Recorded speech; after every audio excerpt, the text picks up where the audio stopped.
Today on CityCast Chicago, we talk about food just about every week on the show, but what do we think will be the biggest Chicago food stories and industry trends of 2025? Well, joining me is Tribune food critic Louisa Chu, who has all of the predictions. It's Wednesday, January 22nd. I'm Jacoby Cochran, and this is what Chicago is talking about.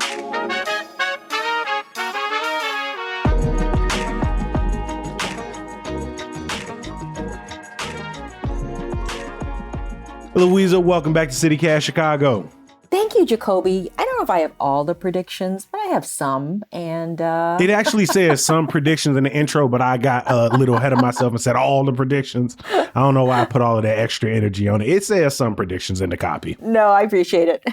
Louisa, it felt like people were out at least a lot more in the past few years in 2024. Of course, as we think about the pandemic recovery, if you had to give an overall prognosis for Chicago's restaurant industry this year, what would it be? Optimistic, a little bit worried, still cautious? You know, I have to recall some of my television medical drama lingo. So maybe stable, yet still a bit unpredictable. You know, the thing is that, yes, as you mentioned, is that, you know, people have been out and about. It seemed busier. But then we've had a couple of, you know, of those big restaurant closures. And, you know, just when it seems safe to go back into the water of the restaurants, to mix metaphors, then you had, you know, like a couple of big businesses close. Some of them closed rather quickly. Some extra, you know, some secondary or tertiary locations closed after a short amount of time. So it's still a little bit unpredictable what's going to happen. What are a few that come to mind? You know, one of the ones that came to mind for me just, you know, is the suburban location of Honey Butter Fried Chicken. So Honey Butter Fried Chicken being the beloved restaurant in Avondale, they had opened a second location up in, I want to say Glencoe. It's one of the North Shore suburbs. And they closed after just like a few months, like I want to say 6, 7, 8 months or so. You know, so that was kind of surprising because they seem like such a stable restaurant that really does their homework, that's really beloved. So situations like that seem to be a bit more of a surprise, yet not uncommon as we're coming into, you know, this sort of the 5-year anniversary. Is it 5-year anniversary? I can't remember how we count anniversaries of you know, the first case of COVID here in the Chicago area. Those sorts of shifts are happening not only in the Chicago area, but nationwide, worldwide, where people really need to adapt quickly. When we talk about the business, obviously we had a spat of closures coming out of 2020, 2021. But when you're thinking about last year, did either of those rates start to slow? I'm thinking about openings and closures. Did we see closures maybe tick down and openings pick up? Were they both down? I have been keeping a running list of openings, you know, for my regular restaurant news column. Plus I have a secret list, like a master list. And it is surprisingly hundreds still every year over the past few years. Some of this rate of the closures seems to have slowed down a bit over this past year, but like certain businesses that we wouldn't necessarily have thought were going to close did close. Like, for example, the Revolution Brewery Brew Pub in Logan Square that closed. But I think that was also not only a pandemic related, but also neighborhood change and real estate related as well. So it's hard to sort of track the causes behind some of those closures. What's been interesting in terms of a trend has been, you know, the collabs. Honey Butter Fried Chicken doing like the pop-up collab trends. Those really help sustain businesses, I think, in terms of, you know, the slower months in the winter, in January, especially where we are now, where restaurants will do those collaborations just kind of draw on the fan bases of the businesses involved. So, and it's in some kind of a fun, creative outlet too, I think, for, a lot of chefs and restaurants too. For sure. I've really enjoyed some of the collabs we talked about last year between places like an Alinea and a Wiener Circle, for example. One big thing when we're thinking about the business of restaurants that we were talking about is the first raise for tipped minimum wage workers, as the city aims to bring the tip wage in line with the regular minimum wage by 2028. There'll be another increase this year in July. What are your tipping predictions for 2025? Because for some customers, it's still confusing what the expectations are. My prediction is going to be that there's going to be, I feel like, almost an intentional confusion. I mean, and misplaced outrage. And that drives me crazy, Kobe, I'm telling you, because just about everyone who adds a service charge makes it painfully clear from their website to the menu to the servers. And case in point, Daisy's. That's the example I was thinking of. Yeah, because they are very clear that they have a 25%. I don't remember exactly off the top of my head if they call it a service charge or service fee, but the language is very clear on the website, on the menu, repeated multiple times in person. They tell you very clearly, we don't expect an extra gratuity. And the reason why their language is sometimes confusing is because the tax codes, all of the financial stuff that happens behind the scenes about what they need to pay taxes on is confusing. But as far as what you, the consumer, has to do, you just pay what's on the check. And that's pretty much what you would have paid anyway if you were tipping of your own accord. As we know, tipping in the United States comes from a very problematic and racist history. And then the question that always drives me crazy is, why don't they just build it into the price? Because then those are the same people who would be complaining about the high price. I was like, you're going to be pissed off when the shrimp tostadas go from $15 to $22. And I talked about this before again in restaurants that I reviewed. There was one, Milk Money is a brewery and restaurant in the south suburbs. That was one of the early restaurants to try to build in the gratuity into their menu price. And even me, who is a professional, sometimes did a double take when I looked at those prices. I was like, oh, that seems high. Oh, but wait a minute. It's because the price is already built in. So it is a bit of a confusing time right now. I appreciate at least when the restaurant goes above and beyond to explain it at the door, to put it on the website, because to see a service charge, maybe shockingly, or because it was very poorly written in the back of a menu, and no one explains if that stands in lieu of the expected tip, I think that creates the most amount of confusion and discomfort. Because at this point, at least for me personally, the expectation is built into me that I'm supposed to be tipping. And now that we're in a situation where people are like turning screens around right in your face at every counter, whether you grabbing a bagel, grabbing coffee, or you at a full sit down restaurant, that impetus to still tip well, to not look like I'm trying to get around tipping, it's a very uncomfortable position. I mean, on the one hand, we have increased PTO for workers, trying to get rid of the sub minimum wage. And then obviously, anytime these measures are brought up, restaurants will say it's going to be really difficult to manage. It could lead to closures.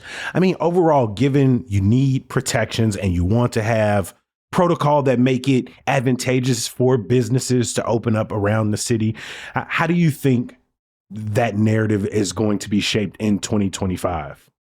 I think that, like all types of businesses, that language is going to be perhaps appropriated by some bigger companies that may not need to.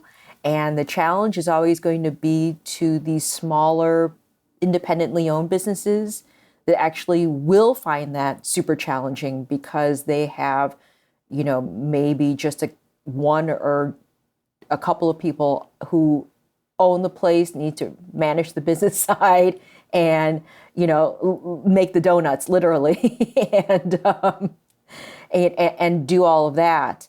And in the meantime, then you have big corporations who I think are going to, again, usurp that language and not necessarily pass on those benefits as well as they could be, and still pass on the prices to the customers.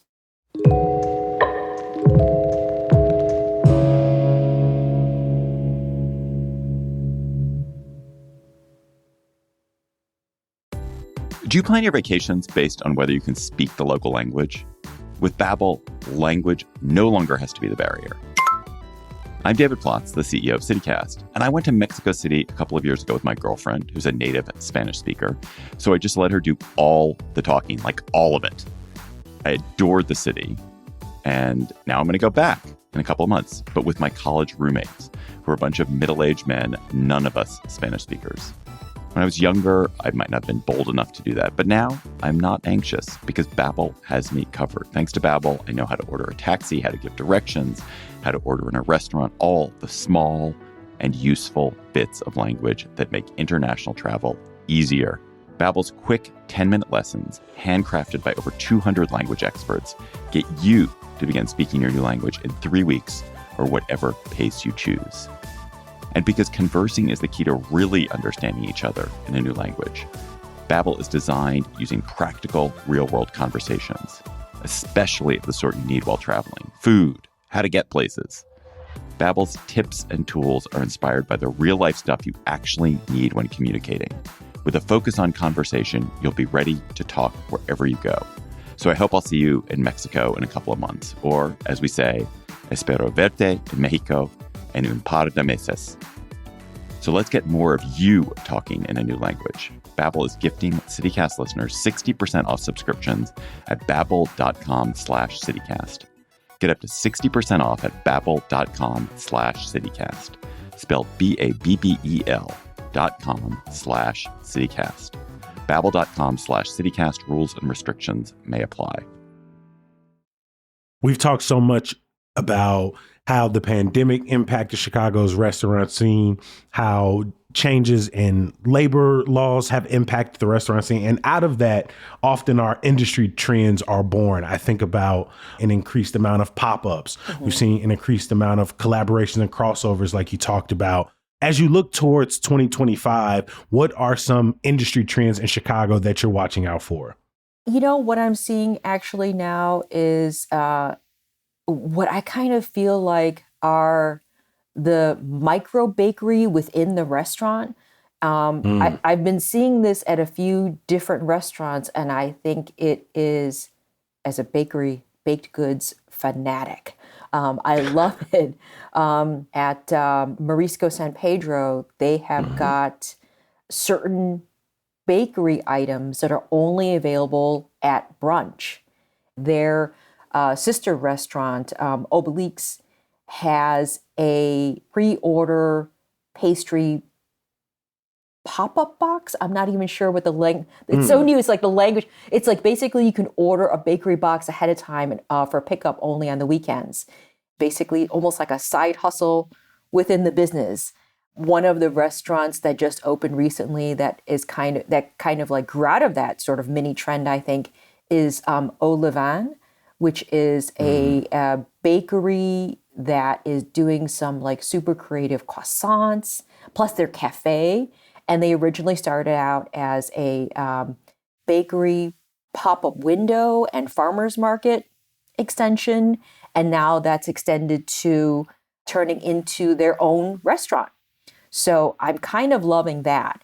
And that's sort of interesting because it's turned the whole idea of like big bakery closings topsy-turvy, where it's like a few years ago, we had the big old school Chicago bakeries closing, like Dinkles and Swedish Bakery.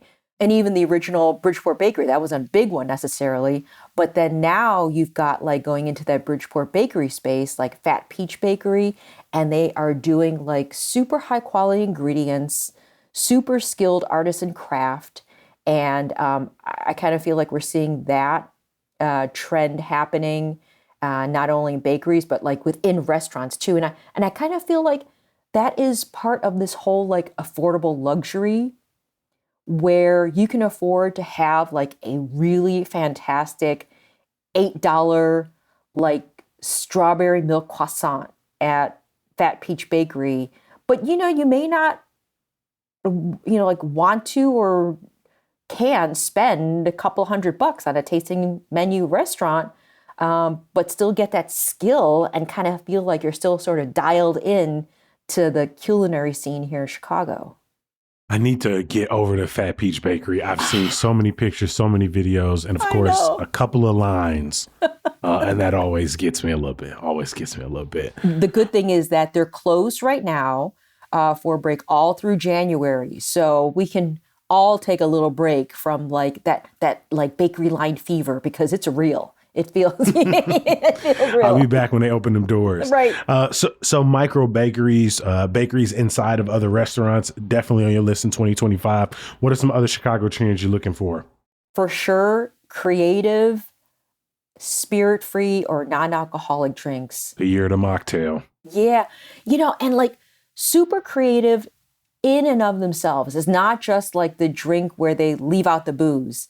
So, for example, when I reviewed Feld recently in Ukrainian Village, not only, of course, do they have like this really interesting and amazing spirits and wine menu, but their non-alcoholic drinks had super interesting bottles, like this one Spanish kombucha, which was like so beautiful. Like it was this lemongrass flavor, but then they had like 3, I call them elixirs, that they made themselves, including one with apples that they were roasting on a live fire in their own backyard.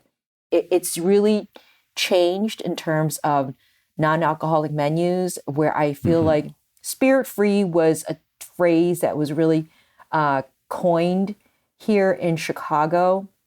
And, I kind of feel like that leans more towards, maybe there needs to be another third word where it's like that we don't need to take anything. It's not non or free, but it's like it's its own thing. It's good to hear Failed in a positive review. I remember they opened back in the summer of 2024, and it was kind of getting dragged. 25 plus course menu. Some of them look like a little biscuit on a plate. You've gone in the last month or so. What was your experience like in addition to trying some of those amazing mocktails? It was one of my favorite dining experiences ever. It was so much fun. Ever, not of the year. Yeah. The early online outrage was from, I think a lot of it was from bad photos online. And then there was like the pile on from people who had never been, who were never planning to go, but just were happy to chime in about all of this stuff. And it's like, what I had was 27 courses in one dinner, but like some of their courses are just like single bites. And that's not unusual for a really ambitious tasting menu, but other ones were like, much more intricately plated. So yeah, I think that I was very relieved that it was good, because it's always better to go someplace that's fun and that you like, that you're going to sit there for a few hours. So yeah. I feel like more and more restaurants, not just in Chicago, but across the country, are putting emphasis on this sort of relationship to table, whether it's the relationship with the fishery, whether it's the relationship with the farm, the people growing the herbs. Is that flash in the pan, or is that something we can expect to see more and more, whether people are promoting it, it's part of the story of their restaurants or their dishes? Mm-hmm. Oh, for sure. We're going to see that more and more. And one of the things that I am really happy to see more and more here in Chicago is that it's not only necessarily like the status brand name farms, but one of the things I'm really glad to see is that there's a few restaurants that are using produce from, for example, from the Gary Comer farms. The site on the south side. Yes, or gardens. I can't remember exactly what phrase they use, but those programs are so terrific and are producing locally and quality goods and will custom grow. So we're definitely going to see more of the farm to table, relationship to table. And when you're working so close with people that you can ask them to grow exactly what you want. One of the places that was working with Gary Comer is Bocadillo Market. And so Chef James Martin recently announced he was closing his restaurant in Lincoln Park, but hopefully he's going to be reopening. He had such a close relationship with them that they were, kind of custom growing some items for him. That's one of the closures that I was sad to see. So hopefully he's going to be coming back. We're talking about food sources. And while we can go to a farmer's market or partner with our local farmers, most of us are going to grocery stores. And last year, grocery stores took up a lot of attention in the city, whether we're talking about Foxtrots and Dom's closing and kind of reopening, the Albertsons and Kroger merger, which as of now was blocked. And of course, the closure and absence of grocery stores in some parts of the south and west sides of the city remains a persistent problem. Last year, we thought maybe the city would move towards opening a municipally owned grocery store. But now Mayor Brandon Johnson says the city is looking at other options instead. Do you have any ideas for how the city might work to get more groceries to residents across the city in 2025? It is so incredibly complicated on many different levels. I know that one market that I have been watching and waiting to open is finally, not through lack of effort and not through lack of skill, is 40 acres on the west side in Austin. Just seeing the work that they have been having to put into their physical space, the licensing that they have had to go through. I mean, I've been following their saga for years and talking to the owners for years about all that they've had to put into that market and to meet the rules and regulations that are required of them by the city. And I'm thinking, how are some of these places staying open? But so I'm really happy that they are finally putting up signage and starting to hire. I started hearing that name in 2020 when stories came out, of course, during the pandemic, as we saw community efforts to get grocery to neighbors all over the city. And then in 2022, there was some money awarded. They broke ground in 2023. We had a conversation with an individual who talked about grocery alternatives in the city. And I think one of the things he really stressed was tempering our expectations around what it means to open a new grocery store. And that was in no way to offer any sense of lack of accountability to these major chains that pop up and close down. I'm talking about what it means to get a community effort up and going, whether it's a public grocery store or a private grocery store. It takes years and years to move this effort forward.